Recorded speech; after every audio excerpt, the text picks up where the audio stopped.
خیر شہنشاہ کونین امام زمانہ علیہ السلام بآواز بلند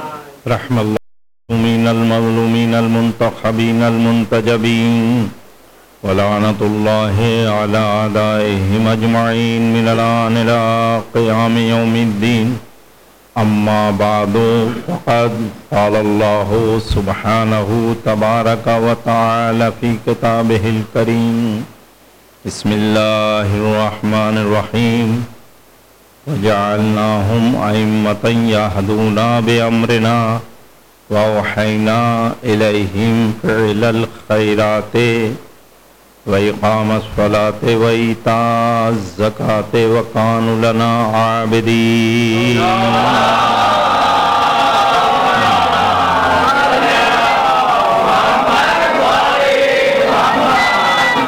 ایک مرتبہ سورہ حمد اور 3 مرتبہ سورہ توحید کی تلاوت فرما کے تمام مومنین و مومنات کی ارواح کو خصوصاً جناب مجاہد حسین اصغر علی، نرجس فاطمہ بنت اصغر علی، طاہر حسین، ناصر حسین، میرے والدین اور دیگر میرے تمام رشتہ داروں کے لیے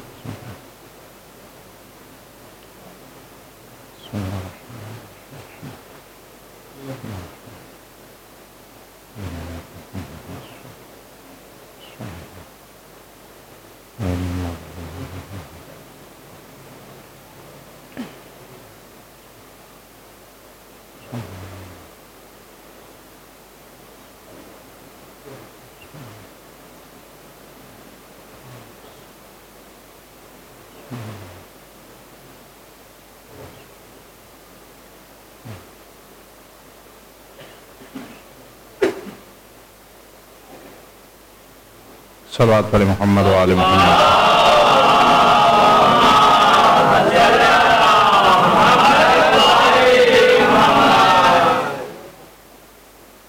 عزیزان محترم،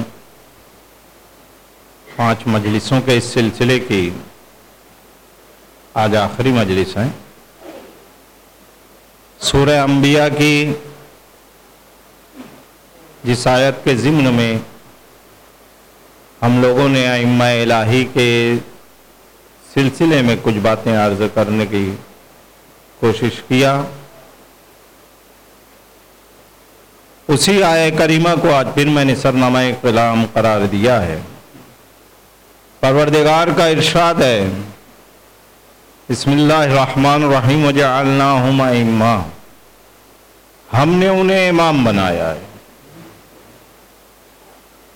اور امام جب بنایا ہے تو ان کی خاص بات یہی ہے کہ ہمارے حکم سے ہمارے امر کے مطابق ہدایت فرماتے ہیں.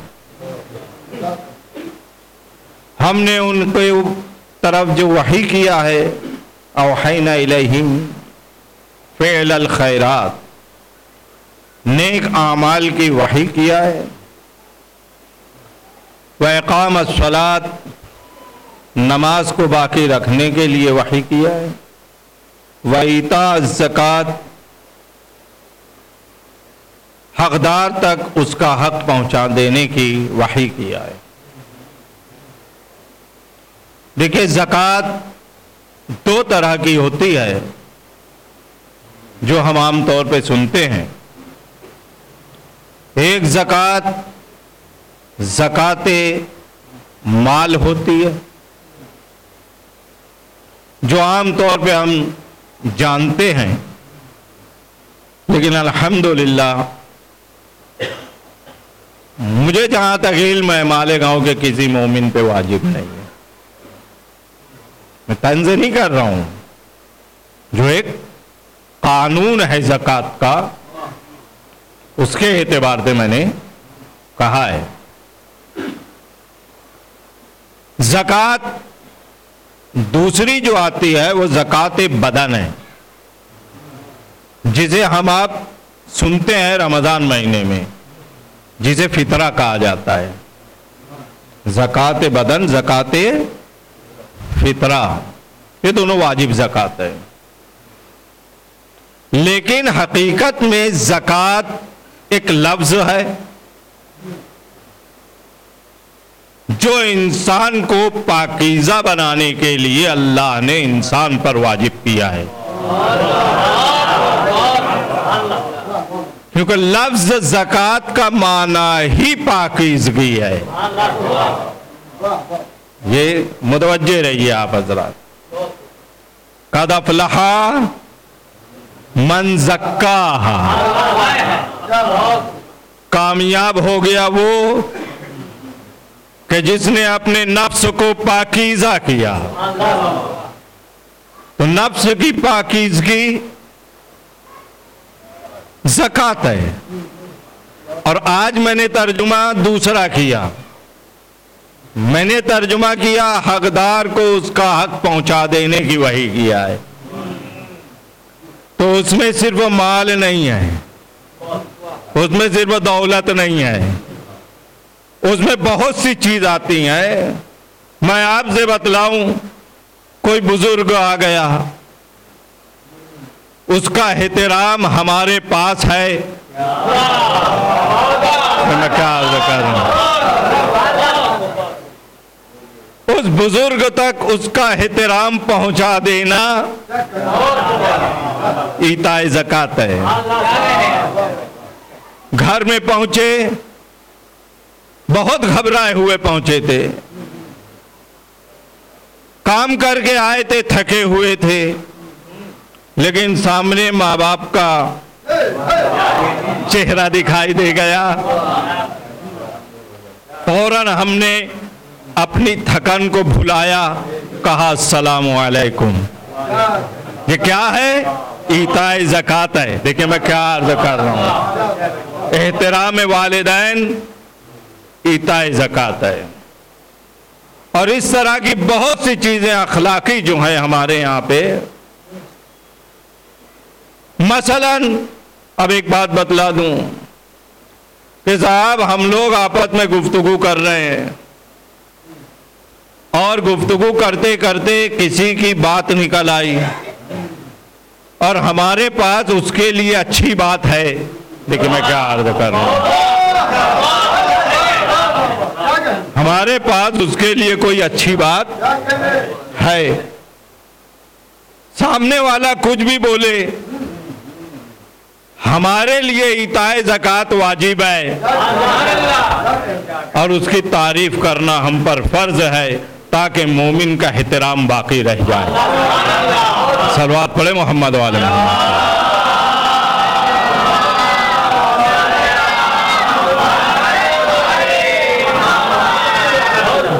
بہت سی چیزیں ایسی آتی ہیں ایتاء زکوٰۃ میں، انشاءاللہ پھر موقع آئیں گے ہمارے ساتھ،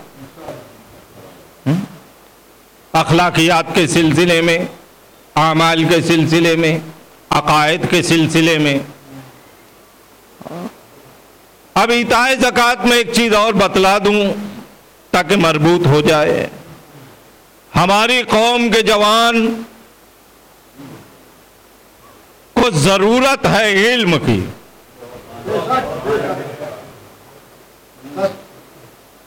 جوانوں کو ضرورت ہے علم کی۔ میں یہاں پر بڑا ہوں، مجھ پر فرض ہے کہ وہ علم ان تک پہنچا دوں۔ میں کیا کہہ رہا ہوں، یا تو پھر میں اپنے کو بڑا نہ سمجھوں۔ ایک صلوات پڑھے محمد وآل محمد کا۔ جی، یہ ضرورت ہے اس بات کی کہ جوانوں تک علم پہنچے، اب بنیادی علوم سے لے کے آخری تک پہنچے، معرفت خدا سے لے کے معرفت امام تک پہنچے۔ یہ بات ذہن میں رہے، ہم یوں ہی مجلسوں میں بیٹھ کے دیکھیے ثواب مل جائے گا، لیکن ایک بات میں عرض کر دوں آپ کی خدمت میں، خاندانی عقیدے پر بخشش نہیں ہے۔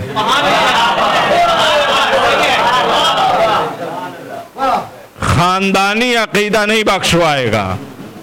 اللہ نے بھی قرآن میں یہ کہا ہے تم تحقیق کرو تب مجھے ماننا۔ غور کر لیا آپ نے؟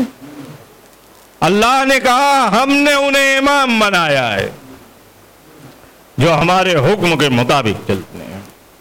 کل میں نے بہت سی باتیں جلدی میں کیا اور ذرا سا کچھ کمی محسوس ہو گئی مجھے۔ واقعاً تقریر میں کمی تو رہ سکتی ہے۔ جی میں نے کہا صاحب دعاؤں کی بنیاد پہ وہ نہیں دیتا، تو پھر کچھ جوان بولیں گے مولانا نے کہا تھا ہم نے آج سے دعا چھوڑ دیا۔ یہ غلط فہمی نہ رہ جائے، یہ حقیقت ہے، حقیقت ہے کہ دعا مانگے ضرور لیکن دعا کے مطابق عمل کرنا ضروری ہے۔ یہ ایک بنیادی چیز ہے کہ ہم اگر مانگ رہے ہیں، صاحب گھر میں بیٹھے بیٹھے اگر ہم مانگتے رہے پروردگار، اب ان مانگتے بھی چھوٹی موٹی نہیں، 56 کروڑ کی چوتھائی ہی مانگتے ہیں، اسے کم نہیں مانگتے۔ ہاں ہوتی ہے 56 کروڑ کی چوتھائی سے کم ہم راضی نہیں ہیں۔ اب کام کچھ نہیں کرتے تو صاحب لکھا ہوا بھی نہیں آئے گا پیپر پہ، لکھا ہوا بھی نہیں آئے گا۔ تو صاحب جوانوں ذرا سا ایسے کام میں کوشش کی جائے کہ علم بھی حاصل ہو اور اس علم کی بنیاد پہ ہمیں گھر میں آمدنی کے ذرائع بھی حاصل ہوں۔ 4 کام ہم نے سوچا، دیکھیے یہ دستور بڑا عجیب ہو گیا ہے مالیگاؤں کا، اور بھی جگہوں کے میں نے یہ حالات دیکھے کہ بس تھوڑے چھوٹے موٹے کام کروا کے خوش ہے، کتنا ارے وہ 500 لے آتے ہیں، 1000 لے آتے ہیں، 2000 لے آتے ہیں۔ صاحب ہماری زندگی 2000 اور 5000 کے لیے نہیں، اللہ نے کہا ہے حج کرو۔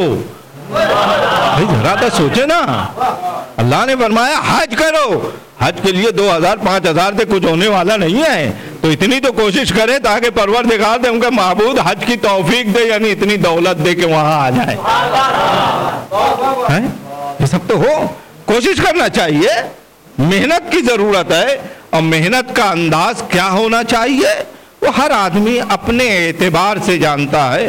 ہم کسی کو نہیں کہہ سکتے کہ آپ یہ کریے، آپ وہ کریے، آپ وہ کریے، وہ خود سمجھتا ہے، لیکن وقت کو بہتر لگانا ہماری ذمہ داری ہے۔ لہذا دعا ضروری ہے، کیونکہ دعا کا مطلب کیا ہے معلوم ہے؟ انسان و بندے کے درمیان وہ رابطہ جو پورے خلوص سے ہو کہ بعد میں ہمیں کہنے کی ضرورت نہیں ہے پروردگار یہ دے دینا،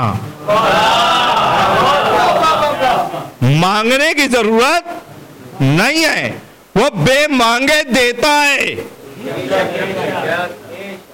اور ہماری ضرورت کے پہلے دیتا ہے۔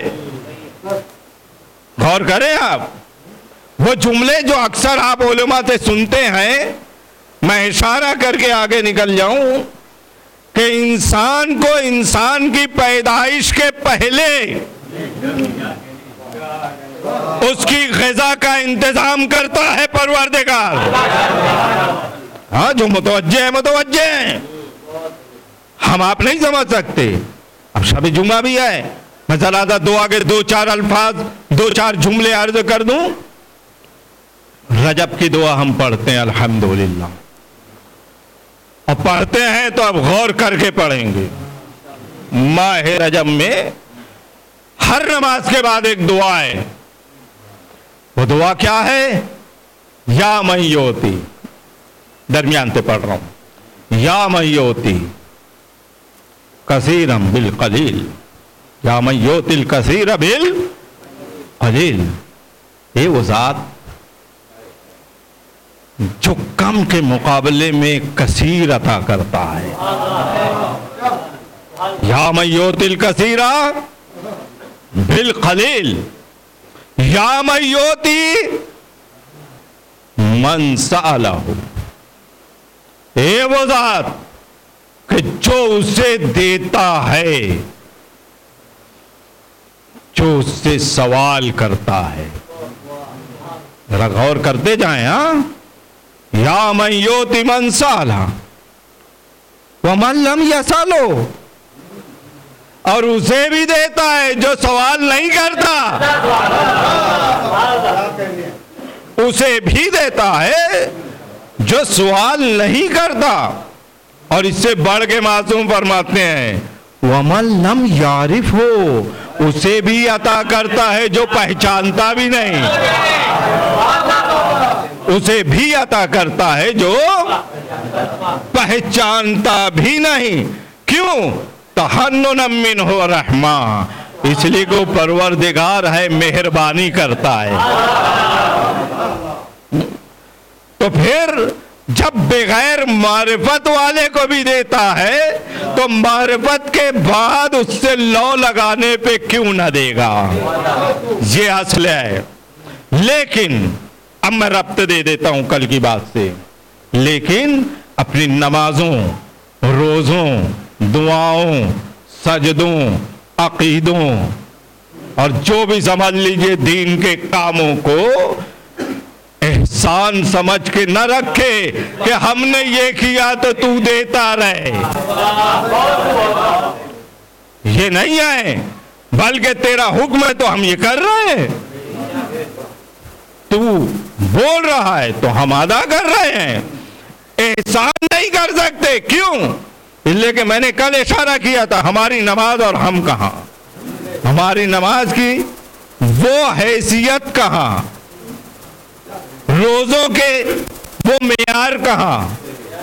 حج میں حاجی کہلانے گئے یا حج لانے گئے یا کرنے گئے نہیں معلوم. ہاں، دوسرے ایسے ہی اعمال ہمارے ساتھ ہیں. ہمارے اعمال کی یہ حیثیت ہے. غور کر رہے ہیں؟ جو حقیقی عبادت گزار ہیں وہ بھی اپنی عبادتوں کے بدلے کچھ نہیں مانگ سکتے. میں نے کہہ دیا، اپنی عبادتوں کے بدلے کچھ نہیں مانگ سکتے. یہی تو وجہ ہے کہ جیسا ہی اللہ نے کہا انی جاعل فی الارض خلیفہ، میں کیا کہا، میں زمین پر جانشین بنانے والا ہوں. تو فرشتے کیا نماز نہیں پڑھتے تھے، سجدے نہیں کرتے تھے، رکوع نہیں کرتے تھے، سبحان اللہ نہیں کرتے تھے؟ مسلسل سجدے میں، رکوع میں گھبرا گئے. اسے بنائے گا. دیکھیں میں کیا کہہ رہا ہوں، میں نے ایک جملہ کہا تھا، حقیقی نماز اور روزے اور حقیقی سجدے اور عبادت کرنے والے بھی نہیں مانگ سکتے، اور اس بنیاد پہ انہیں بھی نہیں ملے گا. کہ ہم عبادت گزار ہیں، نحن نسبح بحمدک ونقدس لک، ہم تیری حمد کرتے ہیں، ہم تیری تقدیس بیان کرتے ہیں. مطلب کیا ہے؟ یعنی آدم کو نہ دے، ہم کو دے. آدم کو نہ دے، ہم کو دے. کس چیز کو بنیاد بنایا؟ سجدوں کو. اگر سجدے بنیاد ہوتے تو اللہ دے دیتا. اللہ نے نہیں دیا. کیوں؟ بولے اس بنیاد پہ تم کچھ لے ہی نہیں سکتے. انی عالم ما لا تعلمون، میں جو جانتا ہوں وہ تمہیں خبر ہی نہیں ہے، وہ تم جانتے ہی نہیں. کیوں؟ بولے تم صرف یہ کہہ رہے ہو کہ ہم عبادت گزار ہیں، لیکن میں جو جانتا ہوں کہ میں اسے بناؤں گا جو زین العابدین ہے. صلوات پڑھے محمد و آل محمد پر.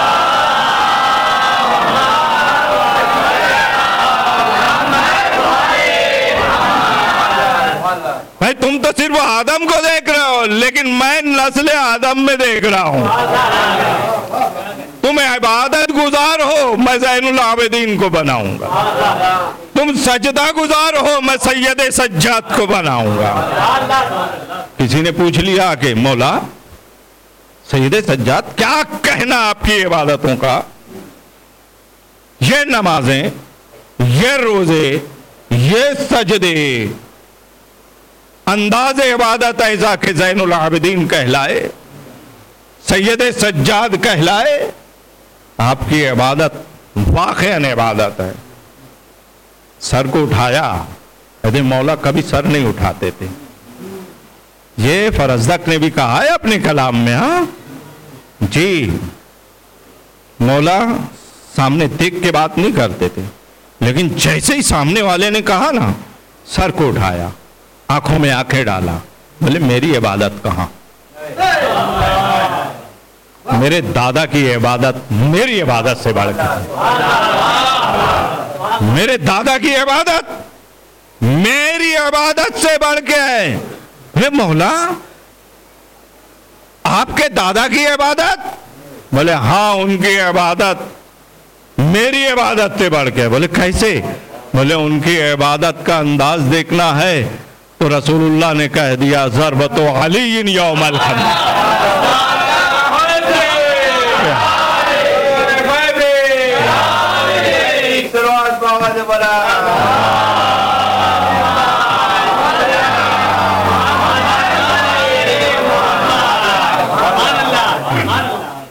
غور کیا آپ نے؟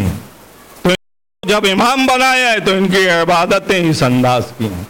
ضربت علی یوم الخندق افضل من عبادت الثقلین، کیونکہ ان کو امام بنایا اللہ نے۔ اب مسلسل یہ باتیں چل رہی ہیں صاحب، امام امام امام امام۔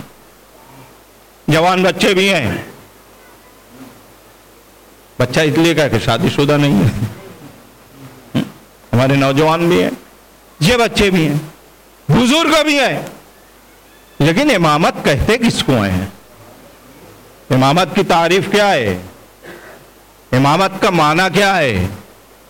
جب امامت کا معنی سمجھ میں آئے گا تب امام سمجھ میں آئے گا۔ تو دیکھیے جسے جسے نہیں معلوم ہے بلند آواز سے صلوات پڑھ لیں۔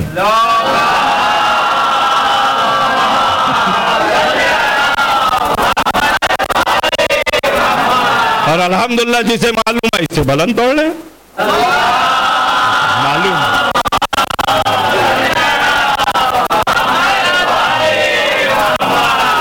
جی، امامت کا معنی سنیے، امامت کہتے کسے ہیں؟ اعتقاد کی کتاب اٹھائیے، تمام اعتقاد کی کتابوں میں امامت کا معنی لکھتے ہیں الامامت ہیا زعامت ریاست الہیہ۔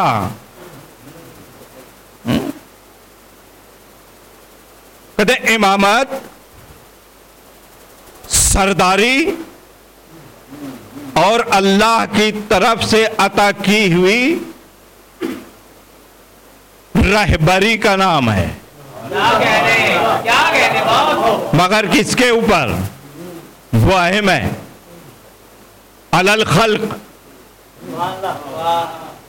تمام مخلوقات پہ۔ بھائی ذرا آپ سنیں نا، علی الخلق، تمام مخلوقات پہ۔ اور کیسے؟ کیسے تو نماز روزہ کروائیں گے؟ نہیں، تعریف سمجھیے، پھر ترجمہ کروں گا بعد میں۔ علی الخلق فی امور الدین والدنیا۔ آپ دیکھیے تو دین اور دنیا کے تمام امور میں،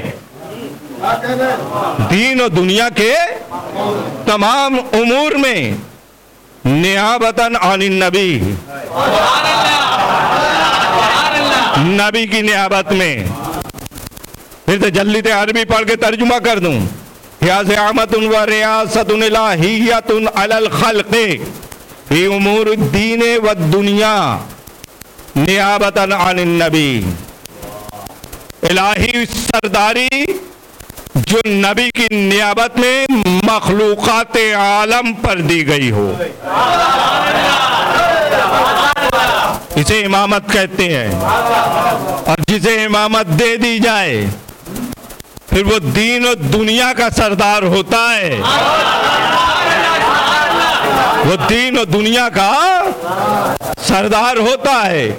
امور دین بھی امور دنیا بھی، کوئی یہ نہ سوچے کہ انہیں صرف نماز روزہ معلوم ہے، دنیا کی حکومت ہم طے کر لیں گے، ایسا نہیں ہے۔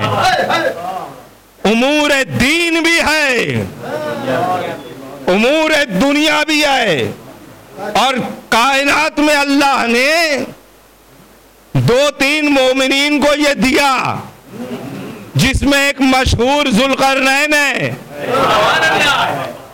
دوسرے مشہور جناب سلیمان ہیں، جنہیں دنیا اور دین دونوں پر اختیار دیا ہے، اور ایسے دنیا کا اختیار دیا کہ جس میں میں نے کل بھی عرض کیا تھا، جنات بھی ہیں، انسان بھی ہیں، سارے چرند بھی ہیں، پرند بھی ہیں، اور سارے ان مخلوقات کے امور کو اکیلے سلیمان لے کے چل رہے ہیں۔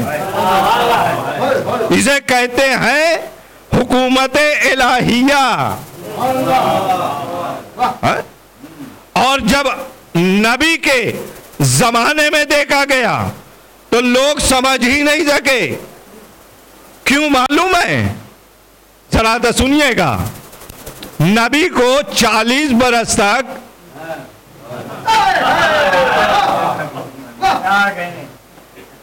کسی قسم کا کام کرتے نہیں دیکھا تھا، نہ تلوار چلاتے دیکھا، نہ کھیتی باڑی کرتے دیکھا۔ 40 برس کے بعد نبی نے جب اعلان رسالت کیا کہ دیکھو مجھے اللہ نے مبعوث کیا ہے، غور کریں آپ، تو بڑے بڑے بہادر تھے عرب کے، وہ سمجھنے لگے کہ بس نماز کے لیے، روزوں کے لیے، سمجھ ہی نہیں سکے۔ جنگ احد کا موقع آیا، نبی کی نگاہیں دیکھ رہی تھی، جبکہ لوگ دیکھ رہے تھے، بچپن تھے نبی کو کہ کبھی تلوار اٹھایا نہیں، کبھی جنگ میں گئے نہیں، کبھی مقابلہ کیا نہیں۔ آج یہ کیا کہہ رہے ہیں کہ اتنے لوگ وہ پہاڑی کے کونے پہ کھڑے رہنا، نیچے اترنا نہیں، نیچے اترنا نہیں۔ تو یہ امور دنیا بھی ہے۔ رسول فرما رہے ہیں کہ دیکھو میری نگاہیں جو دیکھ رہی ہیں تم سوچ بھی نہیں سکتے۔ یہ امور دین بھی ہے، امور دنیا بھی ہے۔ ہاں تو دین اور دنیا کی پوری طاقت اختیار میں ہے۔ اب اس وجہ سے بہت سے معجزات اور بہت سی چیزیں سامنے آتی ہیں، تو اسے کہتے ہیں امامت۔ اور جو شخص امامت کا حقدار ہوتا ہے خدا اسے امام بناتا ہے، اور جب امام بنا دیتا ہے تو اس کے لیے کائنات کی کسی چیز کی حیثیت نہیں رہتی۔ لوگ سوچتے رہے، ابھی کہتے ہیں یہ بھی جانتا ہوں، وہ بھی جانتا ہوں، وہ بھی جانتا ہوں، وہ بھی جانتا ہوں۔ بلکہ میں اب ایک بات کہہ دوں، جرمنی کے ایک اسکالر نے، بہت بڑے سائنسداں نے، جو لیکچرار بھی ہے، اس کا ایک گروپ بنایا۔ اس نے ایک جملہ مولا کائنات کے اوپر تحقیق کرنے کے بعد ایک جملہ کہا۔ اس نے کہتا ہے مولا علی، بھائی دیکھیں جو ذہن میں وہ نہیں کہہ رہا ہوں میں، مولا علی ایسی ذات کا نام ہے کہ اگر ان کو ضربت نہ لگائی جاتی تو آج تک زندہ رہتے۔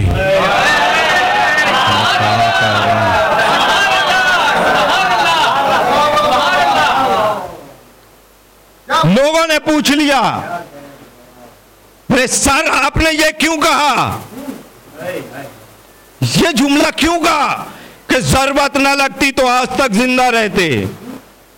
بولے انہیں ہر چیز کے بارے میں اتنی معلومات تھی کہ کون سی چیز میں کتنا فائدہ ہے اور کتنا کھانے میں فائدہ ہے۔ آپ سوچیں تو ذرا، کتنا کھایا جائے یہ بھی معلوم تھا، کب نہ کھایا جائے یہ بھی معلوم تھا، کب استعمال کیا جائے یہ بھی معلوم تھا۔ تو جو شخص اس انداز سے کھانے پینے میں چلے گا اسے موت آ ہی نہیں سکتی، اور اس کی بات غلط بھی نہیں ہے دوستو۔ بھائی میں کیا کہہ رہا ہوں، اس کی بات غلط بھی نہیں ہے دوستو۔ اس واسطے اسی علی کے آخری جانشین کو زندہ رکھ کے بتلایا۔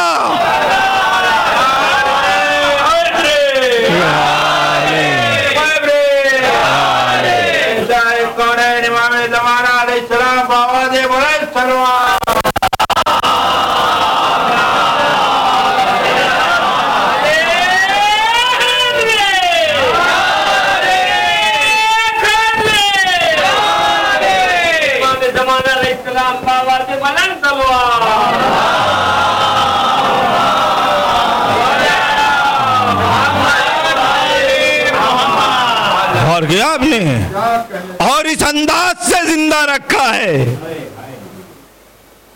کہ جب آئیں گے تو 1400 سال تو ہو چکے ہیں، اگر آج آ جائیں گے تو 40 برس کے دکھائی دیں گے۔ کیوں؟ اس لیے کہ امام بنایا ہے تو ان کا ہر کام حکم الہی کے مطابق ہے، ان کا کھانا پینا اٹھنا بیٹھنا سونا جاگنا ہر چیز حکم الہی کے مطابق ہے۔ اور جو ان کے پیروکار ہیں وہ ذرا احتیاط کر لیتے ہیں تو جس زمانے میں لوگ سٹھیا جاتے ہیں اس زمانے میں ان کے علم کا عروج ہوتا ہے۔ آپ سوچیں نا،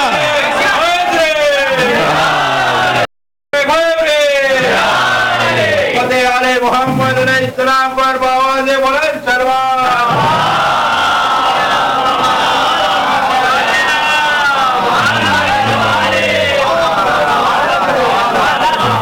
اور کیا آپ نے،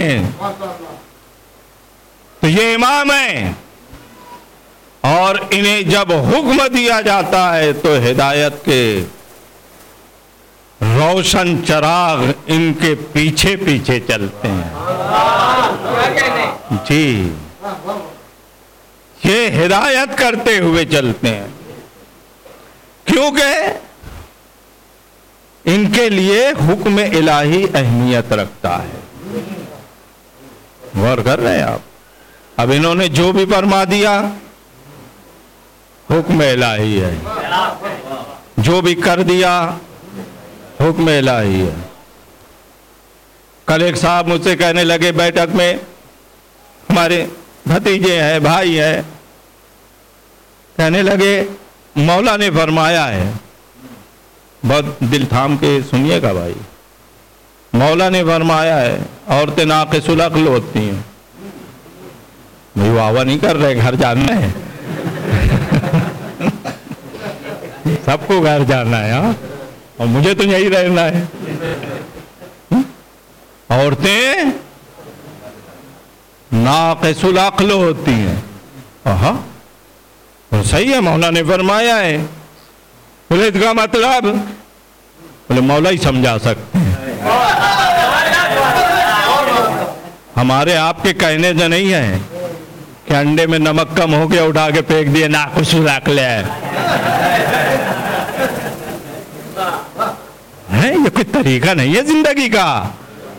ہاں، ذرا سا کچھ ہو گیا تو بیچاری صبح سے شام تک لگی ہوئی ہے، سارا تاؤ ہم نے باہر کا وہاں اتار دیا۔ یہ کون سا طریقہ ہوا؟ ہم نے احساس کیا کبھی اس کی محنتوں کا؟ ایسے نہیں سمجھ میں آئے گا۔ 2 ہفتے کے لیے اس کی ماں کے یہاں بھیج دیجیے.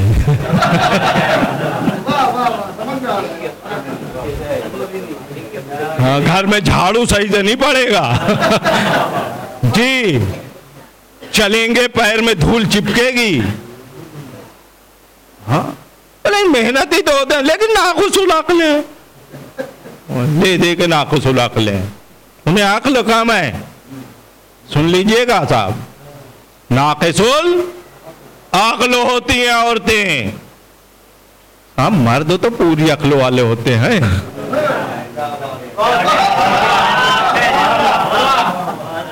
بھئی مرد تو پوری عقل والے ہوتے ہیں, وہ بیچاری کم عقل والی ہے تو زیادہ عقل رکھنے والوں سے معاف کرتے جائیں.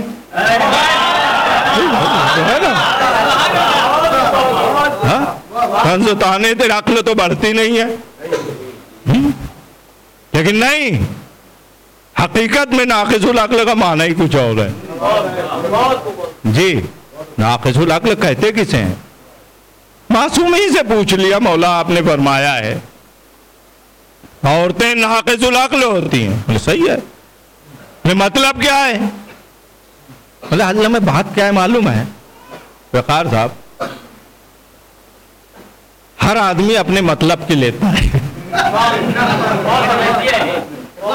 جی ہر آدمی اپنے مطلب کی لیتا ہے. جی میں نے ناقص العقل سن لو, بہت اشارے میں کہہ کے گزر جاؤں گا. عورتوں کو اللہ نے ہر مہینے عبادتوں میں چھوٹ دیا ہے. میں کیا کہہ رہا ہوں؟ عورتوں کو اللہ نے ہر مہینے نماز اور روزوں میں چھوٹ دے دیا ہے کہ نماز نہ پڑھیں, روزے نہ رکھیں. بھائی آپ متوجہ ہیں؟ جی عورتوں کو جب چھوٹ دے دیا, بولے ہاں چھوٹ تو دے دیا. بولے اس وجہ سے ناقص العقل کہلاتی ہے کہ اتنے دن کی عبادت کم ہو جاتی ہے. میں کیا کہہ رہا ہوں, ذرا تو سوچیے نا, متوجہ تو رہیے آپ. اتنے دن کی عبادت کم ہو جاتی ہے تو حقیقت میں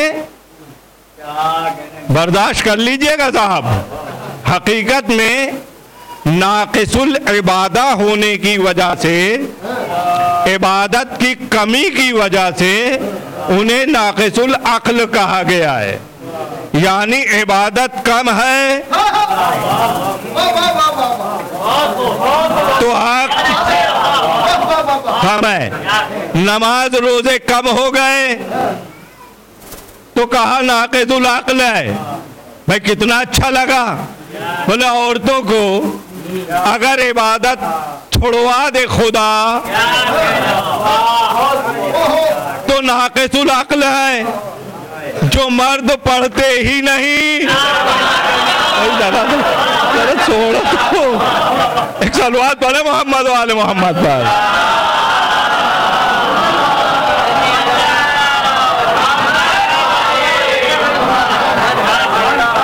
نہ رمضان کے روزے ہیں, نہ نمازیں ہیں. بولے گھر میں نہیں ملے گا تو ہوٹل کھلا ہے. بولے بھیا جو پڑھتے ہی نہیں, جو روزہ رکھتے ہی نہیں, تو انہیں ناقص العقل کہا جائے یا بے عقل کہا جائے؟ کوئی صلوات پڑھے محمد و آل محمد پر.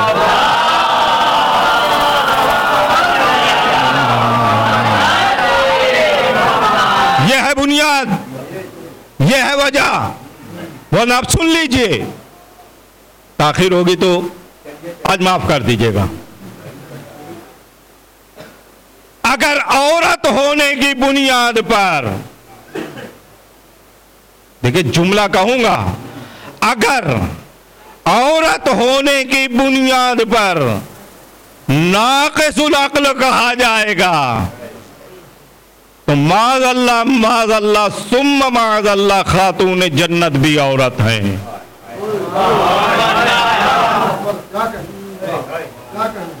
خاتون جنت بھی عورت ہیں.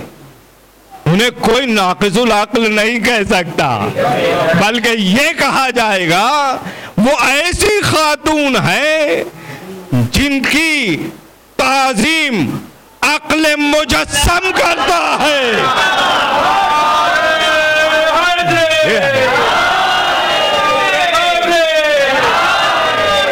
جناب فاطمہ زہرا سلام اللہ علیہا پر باواز پلس تلوار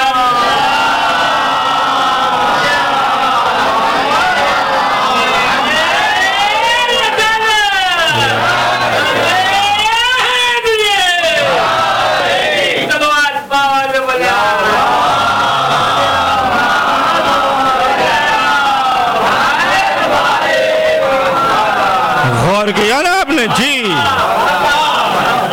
عورت ہونے کی بنیاد پہ ناقض العقل نہیں ہے، ورنہ اس خاتون کی تعظیم عقل مجسم رسول نہ کرتے۔ کامل العقل، بلکہ جملہ غلط ہے، رسول کامل العقل نہیں عقل مجسم ہے۔ کیوں معلوم ہے؟ حدیث سنا ہے آپ نے؟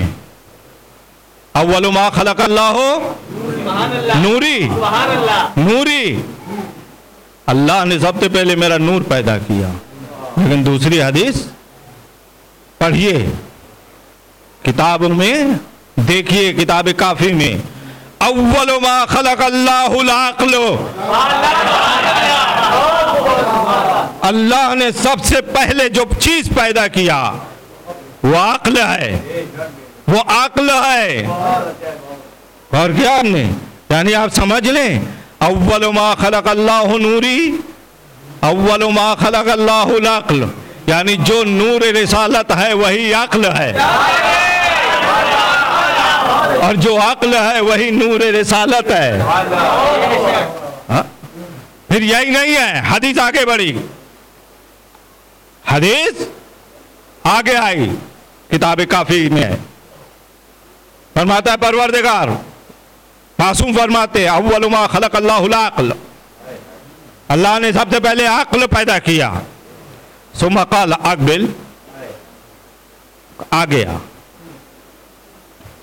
آ گئی، ثم قال ادبر، ذرا پیچھے ہٹے، قال اللہ سبحانہ تبارک و تعالی، اللہ نے فرمایا تیرے ہی بنیاد پر اصیب بے وعاقب، اسی کی بنیاد پر ثواب بھی دینے والا ہوں، عذاب بھی دینے والا ہوں، اسی کی بنیاد پر ثواب بھی ملنے والا ہے، عذاب بھی ملنے والا ہے۔ یعنی آپ سمجھ جائیے کہ جہاں جہاں عقل ہے وہاں محبت رسول ہے، اور جہاں محبت رسول ہی ثواب ہے، اور جہاں محبت رسول نہیں ہے وہی عقاب ہے، وہی عذاب ہے۔ لیکن حدیث ہے بہی عزیب، اسی کی بنیاد پر ثواب دینے والا ہوں اور اسی کی بنیاد پر عذاب دینے والا ہوں۔ عقل ہے تو سب کچھ ہے، اور عقل نہیں ہے تو آپ کسی پاگل کو بھی بے عقلہ نہیں کہہ سکتے۔ عجیب چیز کا نام ہے عقل، عقل ہی سب کچھ ہے، لیکن عقل ہے تو ہے۔ لیکن اب ذرا سن لیجئے عقل کہتے کس ہیں، سنیں گے نا؟ ایک صلوات پڑھیے محمد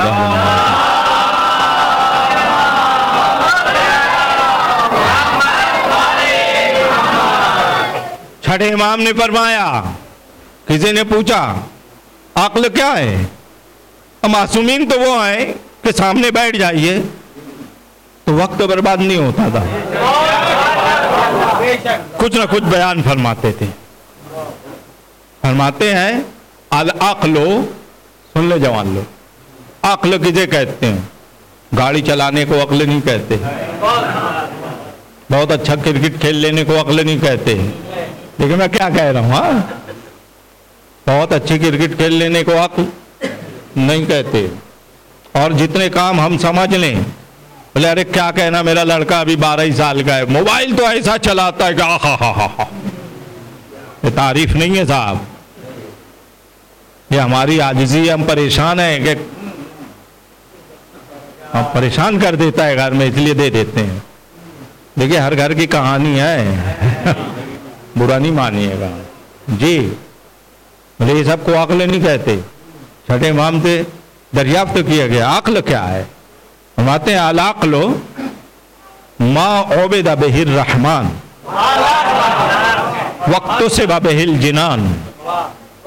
فرماتے ہیں عقل اس جوہر کا نام ہے کہ جس کے ذریعے پروردگار رحمان کی عبادت کی جائے۔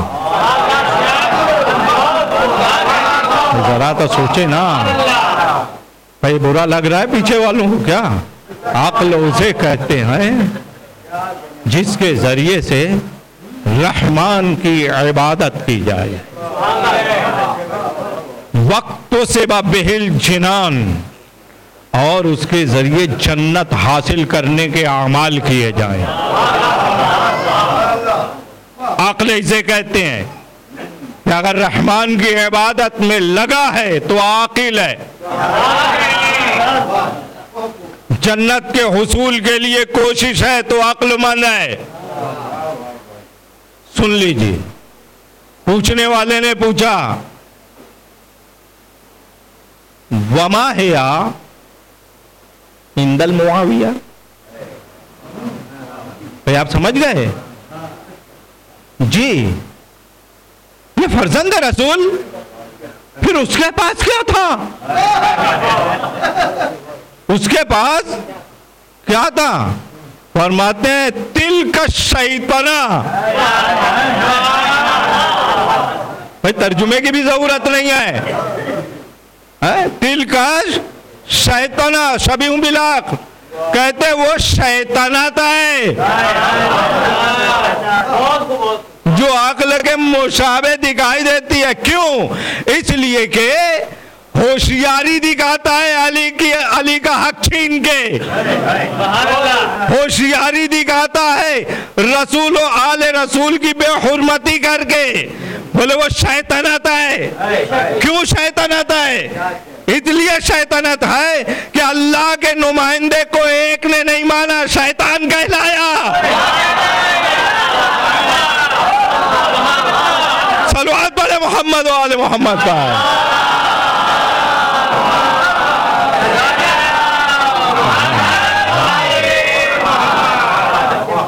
اور کیا آپ نے؟ تو اب جوانوں، بزرگوں، بچوں، اب ایک بات کہہ کے آگے بڑھ جاؤں کہ اگر صبح سے شام تک کے کاموں میں، ہر کام میں عبادت رحمان کا جذبہ ہے تو اتنی بڑی عقل ہماری ہے۔